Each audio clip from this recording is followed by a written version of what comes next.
Who wants to keep running? The side will put him down, but it only takes the Aegis the Immortal. VP. Naku, lakad mo tatang, lakad mo tatang! Normally.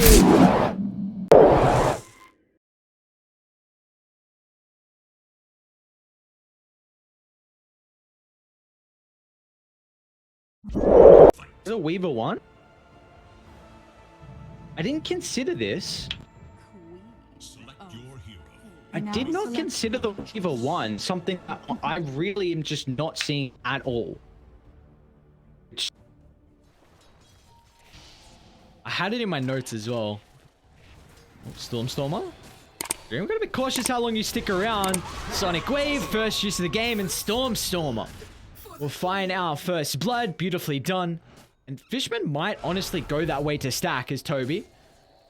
A raw solo and Mooka. It looks like the damage with 3 points in the boards is going to be enough to get the solo kill. And now Stormstorm is even blinking over the tree line. So without that Sonic Wave, of course, we saw it prior. And Dream's stuck down here. And yeah, look at the eye go to work. Gonna look to find the vision. There's the reveal, the blink. They should have plenty of damage to be able to go through the Queen of Pain, even with the Iris standing nearby to offer some assistance. And he's going to give away his life as well. That is what you call a perfect reveal of your Blink Dagger. Very well done. Continue to utilize this early Blink Dagger. Lizzie, yeah, he's going to catch out Fishman. They got the double ward on the high ground. They look to TP in Crystallis as well. I mean, even Beastmaster's going to join the fray. So just with Stormstormer and the Wraith King, they're able to get rid of the Grimstroke. They'll turn their attention to Zayak next, but go Maelstrom, otherwise you just fall so far behind. Now, you don't want that Sakuchi damage. Oh, Blizzy. They're going to look to pop the Stoke, but Stormstormer and Crystallis are nearby. Great use of the Soulbind. It's going to give them a window now to retreat down to the southern side, especially with that movement speed coming out from the Culling Blade as well. So, boys... It looks like the Wraith King's still not in a position. In fact, he's going to TP down pre-Desolator. Zayak, look at the positioning there. They know they can't hold the Fiends, but they're going to try and blow him up regardless. Zayak! Oh, very nicely done. They recognize he's going to hold this shield for the Fiends group. So let's bait the positioning. He'll now use it on Blizzy, which will look to turn around. But it's only a call onto one, connecting on Crystallis. As now the Wraith King gets a double. They'll look to turn their attention to Zayak too. He's gonna go for a TP out. Hitomi. Where's that? Because they are smoked. They don't have any deep vision at the moment. They only see the Grimstroke shortly with that stroke position. Smoke's gonna pop. An easy 1-2 punch as Crystallis jumps in, reveals the blink. And that's exactly what we were speaking about prior. Hit your timings, make a smoke play, look to connect to the tier 1 tower is now Bane. Gonna need some assistance coming through for the eye. They actually missed the dunk, and now Fishman can turn around and lay down the control thanks to the Fiend script. And it'll give enough time for Crystallis to jump on over. They get rid of the axe. They're looking for Dream next as well. Blink still on cooldown. Stormstormer lacking mana too. 2 hit from Crystallis. Ember's been caught out at the moment in the lane. Blizzy's gonna look to jump. Io once again. Kataomi with the mechanism. So Blizzy. Another missed dunk, and they're going to turn their attention now to the axe. Blizzy's still relatively mobile, but they've got the vision thanks to the ward placement on the high ground. Another death for Blizzy. I mean, I think it was like 5-0 at one point this game, but Fishman going to be able to run into the Abaddon here. Stormstormer waiting. They've even got the Io to be able to have this +2 factor as Dream. Be able to give Zayak a little bit of space. In fact, it was really the Abaddon kind of, you know, getting the Weaver out to safety. They're going to be careful of taking this fight down bottom. They have the outpost to be able to TP to. As Crystallis is just looking for 1 crit. He doesn't get... Oh, okay, that's actually enough. I mean, the rest of the team is still relatively close, and he's got the reincarnation. So they'll deal with the first life, and it looks like that's probably all they're happy with is down bottom. Toby, the connection's out. They've caught out the Ember Spirit. The damage needs to be there, and it is. It's gonna be a bit of trouble. He's still got the burrow time. See, they just don't feel confident at all to take these fights. You know, the Io's always got this relocate potential. Is, you know, they're gonna do it down bot. Grimstroke. Trying to do some split pushing shenanigans. All they're doing is delaying the game for the Weaver. The moment it's just really giving more and time for Entity to be able to get into position. Blizzy, can I get the blink out? No, they just get that last little tick of damage. Dream's nearby as well. They can lock down the eye the once. Maybe they got the damage to go through the duration of the call, but unfortunately that's not going to be the case. Dream could do it by himself here. You tell me. He's still got the mechanism to play with now. Stormstormer as well, looking to step in, but Dream, quick time lapse into the TP out. It's done a bit too late from Chrysalis. Top lane. You go. Gonna go for a TP out afterwards. Stormstormer forced to drop the Sonic Wave. He just wanted the kill to instantly look to connect with the rest of the team as they're taking a fight by the radiant, die triangle. As Blizz is going to attempt the TP out, but Toby has the control. Simultaneously, Fishman as well, locking down the position one. Entity. Another team fight going in their favor as just HYDRA they buy Dire's outpost and take a fight with your advantage. Stormstormer? Well, this is perfect from him. Canceling Blizzy's blink. He's going to look to jump in, but he doesn't find anyone. Oh, the Aghanim shot sun from the eye, canceling the initiation. 2 down. They'll turn to the Abaddon. And Dream, I mean, he just makes it away, but goddamn, these IO heroes so far this game. Oh, it's so annoying. You will not have objectives, and this one's going to be over. Stormstormer is going to look to take away the opportunity, but the Shivas canceling Blizzy's blink. Stormstormer needing a bit of assistance right now. Ira comes to the hand. Same with the Bane as well. Meanwhile, the Throne's just getting blown up. Entity came to play. It's all one.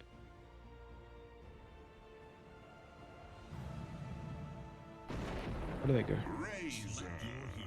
Well, for some reason I thought it was banned out, but it was banned out last game. Okay, that's like... The matchup is pretty solid for the Mars. They, you guys good? Hey, guys? There's got to be no more, right? Surely everyone's used their voice line. Katami? Should be First Blood. Yeah, Verify is not really going to do too much there to help you out, Dream. So, maybe they just really like playing Zayak with, as... Apologies. I was trying to look at Liquipedia and make sure I was correct. So, Dies again as Katami actually cancelling the TP. Fishman slowly pivoting towards his bottom side of the map, but Askeld's got to be cautious. But they've now heavily committed into this position, and Stormstorm is still in fighting shape. They'll look to turn to kill off Zayak, but it looks like he's just going to sacrifice himself, getting rid of the Nightmare. Even Dream making his movement over, but this has forced Toby to overstep the mark. He's also mirroring his own placement into the river. But with all the constant slows coming out from this 3 points in the dagger and the Orb of Corrosion, he's got Zayak behind him. Fishman maybe hoping it was just going to be the Invoker that was making this movement into the jungle instead of the Jakiro as well. They could have turned it back around if Razor was there. He has the Roar.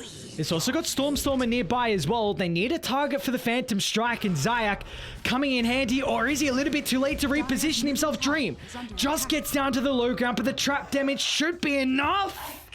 It is. Stormstormer gets the kill, the tip as well. It's your time to make a play though. I think Toby's...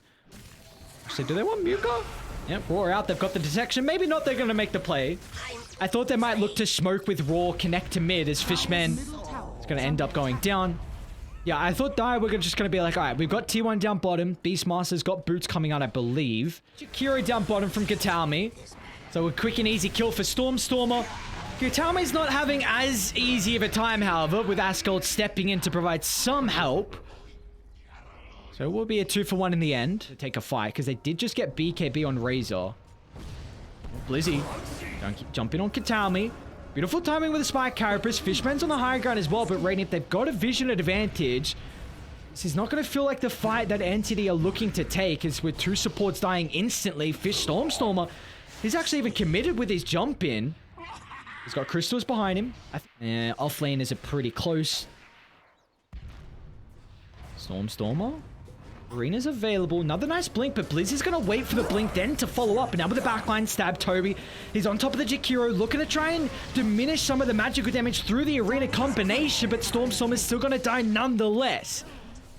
And they're going to continue taking the fight as Dream trying to jump on Fishman at the moment. He's got so much extra mobility with how farmed he is. Level 18 for Dream. Going to continue moving to the northern side as Muka chasing down Toby. Spirit Vesseled out, along with the bugs. Toby, minimal armor to work with, and very nicely done.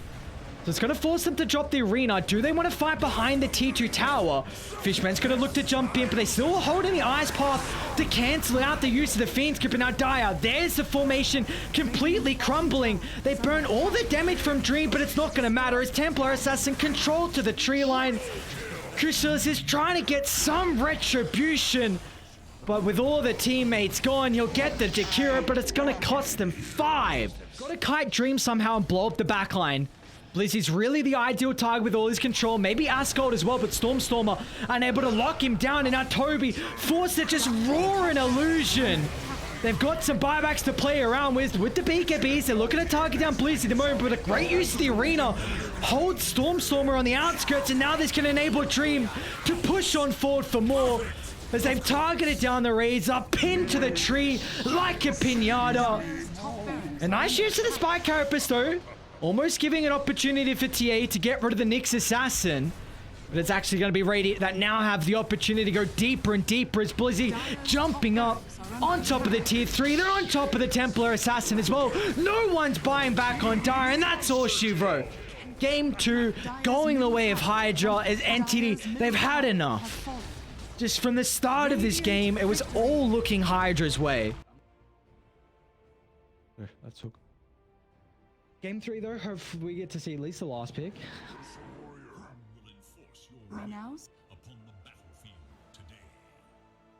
Alright.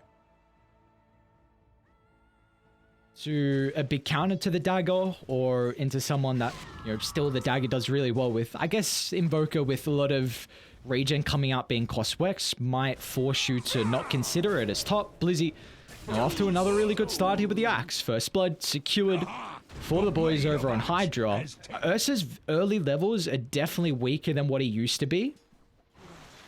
So we might just see them look to cut and play away from the Ursa when he gets powerful. His bottom lane, Toby, gonna end up going down. I mean, this is get him out of the threshold for the damage from afar. Got a lot of creeps coming under the tower, but with the Tidebringer up shortly, they're unable to really stand their ground as thanks to the Torrent Vision, Muka can jump over the tree line, and it's another kill as HYDRA's safe lane just continues to dominate. And Muka's even going to go in for another kill, and he gets it. Oh, 1 point in Starstorm was plenty of damage. They didn't even need Dream and his value that he provides the team. So a big counter to the axe along with the Conquer. And we see, actually even the moment, Dream utilize that first combination of the game. Muka feels like they don't even need the arrow. 3 points in Starstorm's enough to jump in and outlay with the Torrent. Didn't even need the Tidebringer. And simultaneously across the map, Fishman trying to soak up as much experience as possible, but in fact just going to end up giving away another kill over to Blizzy. Be a bit of a long chase down until they can find that damage to bring into the killing threshold to land the blow. It's Toby. It's going to be chased down. We use a very preemptive roar. The AMP is just going to give Dream a little bit of space to pop the combination of Stormstormer flying over the top, but they will not have the damage thanks to the run buff and Dream utilizing the armlet toggles. It's now... He's stuck around for a little bit too long though. Diark? Got some heroes coming in behind him. Stormstormer's going to line up the Sonic Wave onto 2. Simultaneously, Toby also catches out Muka on the higher ground, and that's might be all they need to go to Roche. I'd really like to see Crystals just walk towards the area. They will straight away on top of Katami, getting rid of the Monkey King as they cut the head. Now the rest of the Entity, where are they hiding in the shadows? HYDRA continuing to want more blood as Crystallis. Well, he's going to be the first target. BKB still available, but the chain control might not be perfect because of the use of the Nightmare. It's not going to matter. Enraged at the last second. They need a way to cancel the Fiend's Grip, but there won't be any opportunity. As Crystallis stands his ground, blows up the axe. Stormstormer will do a similar job to get rid of the Jakiro. Now Entity, they've hit back. A solid fighting around the mid game. They're even going to turn to Ascald next as well as Crystallis jumps inside, finds the damage, Dream the sole survivor, but not for much longer. Stormstormer with a triple, and ladies and gentlemen, we have a ball game. More than likely, you're probably going to look to... Oof. I mean, Invoker you can blow up is great. And honestly, maybe Jakiro as well. As Katami hasn't really had much of an opportunity to use the Wukong so far this game, so maybe feeling a little bit trigger happy. Entity looking to connect as well. Radiant, they're a little bit disconnected at the moment. Dream's actually going to go push out top. Who have they caught out of the river though? Oh, quick blow up.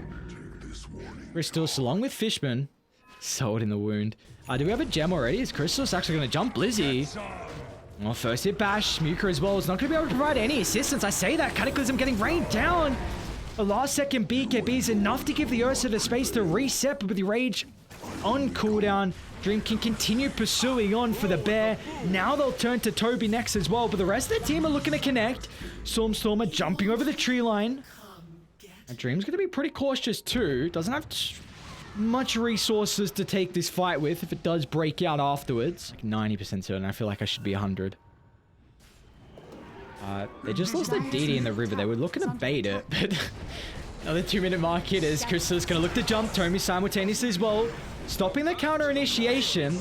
At the detection to the last second. Blizzy now with the Cataclysm. Toby's just going to get shredded. The Nightmare will provide him some assistance. It's an exceptional spot to take the fight now with the Wukong's anchoring the fight. There's Dream's in trouble. Ursa's going to continue to pounce on forward over the line. They've got the bashes. No escape.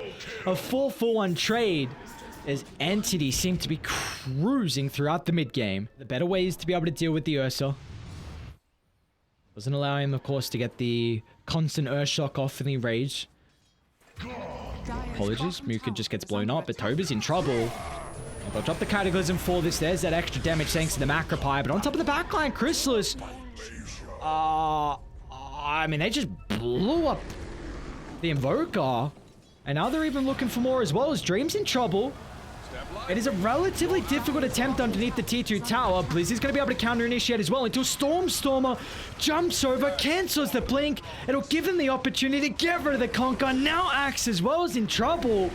Blizzy getting some little breathing room thanks to Zayak's Ice Path, but it doesn't even matter. The rest of Entity can charge up the high ground onto the Jakiro. Next they go. 5 down. Man, what a fight for Entity. Toby? We're gonna see him shortly. In fact, it's just the Mirana that's getting caught out across the map. They see Blizzy at the moment as well. A blink up, but they still have the Hawk Vision, so Toby should be able to cancel. And now it's just a question if the Axe has a buyback, and he doesn't. Doesn't even put Aeon Disc in the backpack as well, so they further increase the cooldown. And this is another exceptional pickoff across the map, down for 50. And 3 of Entity's heroes are still inside the base. They're lacking some creeps though, so backdoor will kick in. Dream though has got to be cautious. Crystallis, once he's able to stack up the Fury Swipes, is doing a ridiculous amount of damage. And they've just blown up the Conquer. Next time, try not to die. Invoker unable to provide any assistance. Now Ascald's in trouble as well, and they've had enough. HYDRA tapping out of this game 3. It's going to be Entity to take the series 2-1.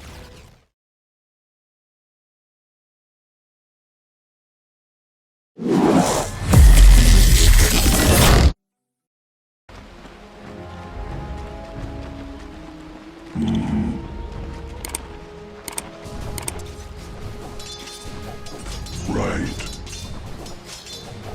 Trinkets.